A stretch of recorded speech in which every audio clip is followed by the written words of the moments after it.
నేను ఈరోజు మీకొక కథ చెప్తాను. అయితే నలుగురు ఫ్రెండ్స్ ఉంటారన్నట్టు. ఒకళ్ళ పేరేమో టమాటా, ఇంకొకరి పేరేమో పచ్చిమిర్చి, ఇంకొకరి పేరేమో ఆనియన్, ఇంకొకరి పేరేమో ఐస్ క్రీమ్. అయితే ఈ నలుగురు ఫ్రెండ్స్ కలిసేసి అట్లా నడుచుకుంటా ఎళ్తా అంటే ఎండ బాగా కొడతది. ఎండ బాగా కొట్టిన తర్వాత ఐస్ క్రీమ్ మెల్ట్ అయిపోయి అక్కడికక్కడికే చచ్చిపోతది.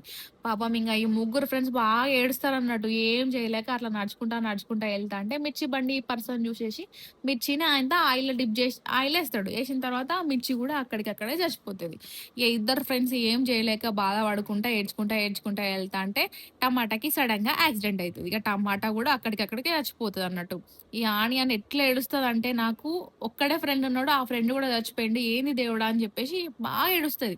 ఏడ్చిన తర్వాత దేవుడొచ్చేసి "ఎందుకు ఏడుస్తున్నావు? నీకేం గావాలో జెప్పు" అని అడిగితే, "దేవుడా! నాకొక వరం గావాలని" అడుగుతదట ఆనియన్. అడిగినప్పుడు "సరే నీకు ఏ వరం గావాలో అడుగు నేను ఖచ్చితంగా తీరుస్తా" అని దేవుడు అంటాడట. అయితే నన్ను ఎవరైతే చంపుతారో వాళ్ళు ఖచ్చితంగా ఏడ్చేలాగా చెయ్యి దేవుడా అని కోరుకుంటదట. సరే ఓకే. నేను నీ కోరిక తీరుస్తా. కానీ ఎందుకు అది అడుగుతున్నావో నాకు చెప్తే నేను తీరుస్తా అని అన్నాడట.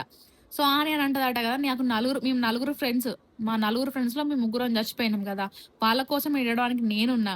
మరి నా కోసం ఏడవడానికి ఎవ్వరు లేరు గదా! అందుకనే నన్ను ఎవరైతే చంపుతారో వాళ్ళు ఏడిస్తే నేను సాటిస్ఫై అయితా గదా! అంటే సరేలే అని జెప్పేసి దేవుడు వరం ఇస్తాడట. అందుకే మనము ఎన్ని సార్ల కట్ జేసినా, ఎప్పుడు కట్ జేసినా గూడా మనం ఏడుస్తామన్నట్టు. ఈ ఆనియన్ స్టోరీ ఏమో గాని నా చికెన్ కర్రీ రెడీ అయిపోయింది. టేస్ట్ మాత్రం భలే కుదిరిందబ్బా! And thank you for watching this video. Bye by.